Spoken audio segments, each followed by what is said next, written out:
Битва с глиняным болваном.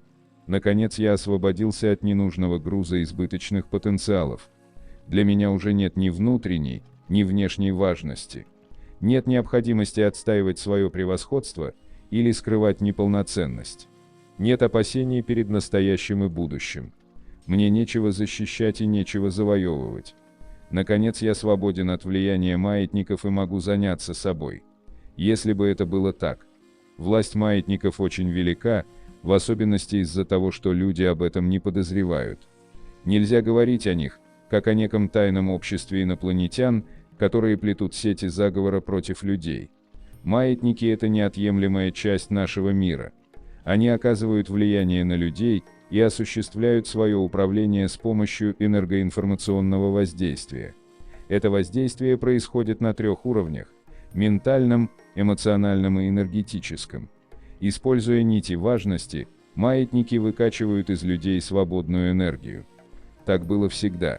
Но в последнее время стремительными темпами начинает расти чисто информационное воздействие. История цивилизации насчитывает много тысяч лет. Однако буквально в последние десятилетия картина резко изменилась благодаря новейшим достижениям в области информации. Количество накопленных данных на всевозможных носителях растет в геометрической прогрессии. Но угроза исходит не от объема самой информации, а от методов и средств ее распространения. Человек со всех сторон опутан телекоммуникационной паутиной, которая с каждым днем становится все более опасной. Опасность эта не ощущается, потому что развитие информационной индустрии идет под увеселительным наркозом новых развлечений и приятных удобств. Совершенно очевидно, что маятники имеют своей целью вовсе не развлечение приверженцев, а подчинение их своей власти. Расширение и изощренное совершенствование информационной паутины приводит к тому, что маятник захватывает одновременно невероятное количество приверженцев. Например, чем больше людей смотрит одну и ту же телепередачу, тем больше энергии собирает маятник. А чем он сильнее, тем больше его влияние, и тем легче приверженцы подчиняются правилу «делай, как я». Правило маятника успешно работает и уводит людей в сторону от их подлинных целей. Но теперь этот процесс переходит в свою завершающую стадию, когда человек окончательно лишается свободы выбора. Однажды человек окажется в ситуации, где он элемент чудовищной энергоинформационной матрицы. Человек будет заключен в футляр обусловленности и превратится в деталь механизма. Ячейка матрицы будет определять, каким образом ее элемент должен действовать и чего хотеть. Как вы знаете, фантастика имеет тенденцию в определенное время воплощаться в реальность. Процесс этот уже идет, незаметно и неуклонно. И поделать с этим ничего нельзя. Для подчинения не обязательно применять физическое насилие. Достаточно сформировать мировоззрение человека таким образом, чтобы он просто не имел представления о своей свободе. Вот как раз это сейчас и делается. Сохранить свободу в таких условиях достаточно сложно. Поэтому мы еще раз рассмотрим некоторые аспекты защиты от маятников. Как вы знаете, единственное, за что может зацепить маятник, это важность. В конечном итоге он может ухватиться даже за то, что вы придаете большое значение самой необходимости держать важность на нуле. Все сказанное о маятниках очень серьезно. Но вот какой парадокс, если вы теперь со всей серьезностью объявите им войну, вы будете заранее обречены на поражение. Главный принцип в борьбе с маятником заключается в отказе от борьбы с ним. Вы должны понимать, что это не сражение с осязаемым противником, а битва с глиняным болваном игра. Точнее вам решать, чем оно будет. Если воспринимать это как битву, в любом случае грозит поражение. Маятник нельзя победить в борьбе. Допустим, вы сделали вызов болвану, я теперь знаю, что это всего лишь глиняный болван, я покажу ему.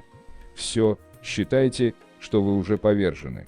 Если же воспринимаете это как игру, вам в худшем случае грозит проиграть партию, но не битву. Маятник является глиняным болваном до тех пор, пока вы осознаете сущность его игры и не подчиняетесь ее правилам. Маятники будут подкарауливать жертву всякий раз, как вы почувствуете уверенность. Будьте готовы к тому, что они будут любыми способами пытаться вывести вас из равновесия. В этом заключается сущность игры. Вы попадаетесь на удочку, теряете равновесие, выходите из себя и отдаете энергию маятнику. Вот вы спокойны, радостны, уравновешены, но длится это недолго. Маятник устраивает провокацию. Например, попадаете в нежелательную ситуацию или получаете плохую новость. В соответствии с его сценарием вы должны обеспокоиться, испугаться, поникнуть, упасть духом, выказать недовольство, раздражение. Все, что вам необходимо, это вовремя проснуться и вспомнить, какая ведется игра, а затем сразу же сбросить важность.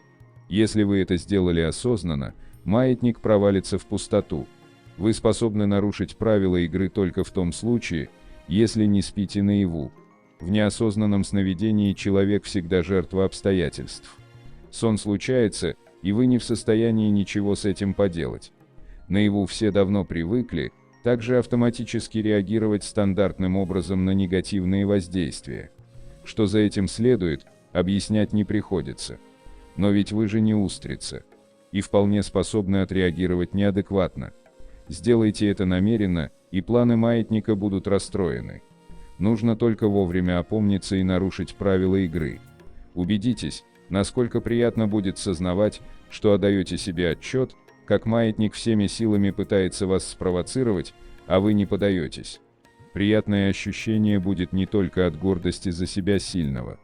Дело в том, что отдавая энергию маятнику, вы становитесь слабее. Когда маятник провоцирует, а вы не подаетесь, энергия маятника, которая пошла на провокацию, переходит к вам, делает сильнее. Вот эта добавочная сила и будет проявляться как приятное ощущение.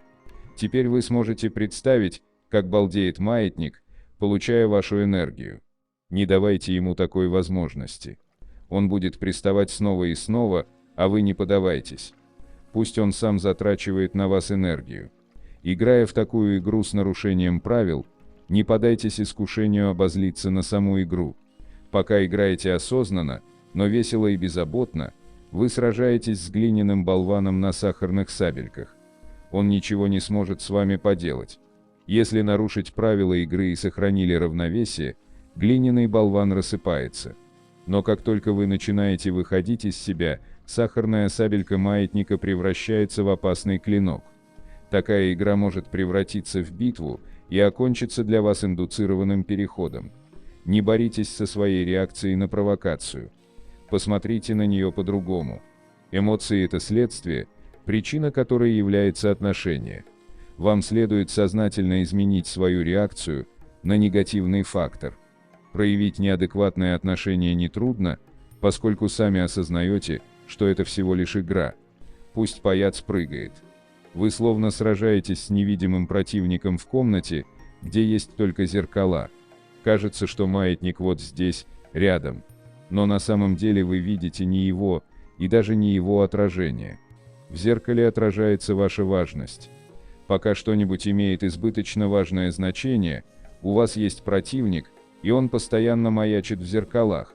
Если же важность на нуле, нечего бояться, нечего защищать и не на кого нападать. Зеркала значимости разлетятся вдребезги, и вы увидите, что глиняный болван рассыпался. Вам не нужна твердость в битве с маятником. Пустота намного эффективней. Термины непробиваемый, стальные нервы, железная воля, стойкость, выдержка, самообладание и другие подразумевают защиту, напряженность, готовность дать отпор. Для поддержания такого защитного поля требуется масса энергии. Как вы понимаете, вся эта энергия идет на корм маятнику. Но если я пустой, мне нет необходимости держать защитное поле. Энергия не расходуется, глиняный болван проваливается в пустоту и рассыпается. Все, что требуется, это постоянно помнить о правилах игры и сознательно держать важность на нуле. Необходимость держать важность на нуле не должна перерастать в постоянную боевую готовность к отражению нападения. В данном случае вы придаете избыточно важное значение самой игре. Расслабьтесь и позвольте себе время от времени проигрывать. Не нужно стремиться одержать победу во что бы то ни стало. Пока держите свою хватку, маятник может крутить вами. Он будет мотать вас, как собачку за палку, которую она не хочет отпустить. Если игра не веселит, тогда проявите максимум безразличия и проигрывайте равнодушно.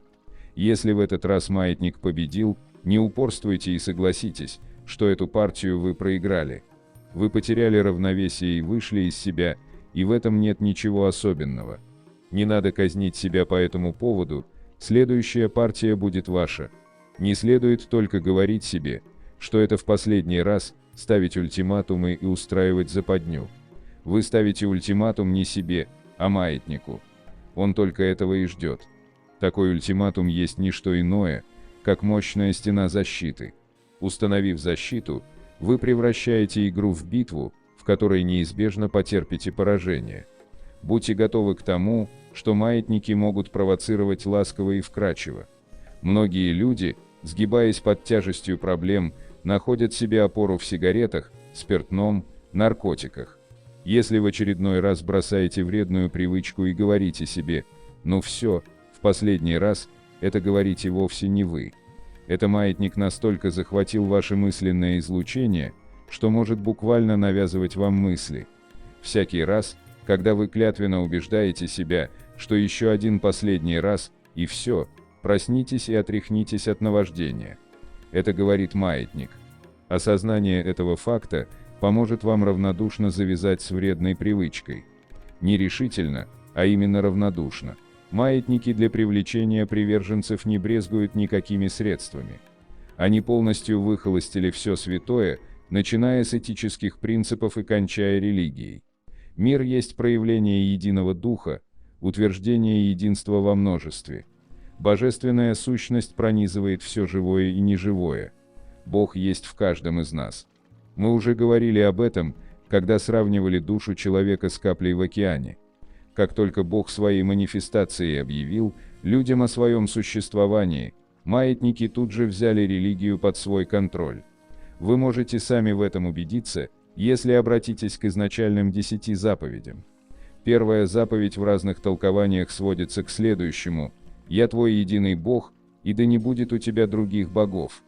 Это положение требует от человека веры в существование единого Бога, управляющего всем мирозданием.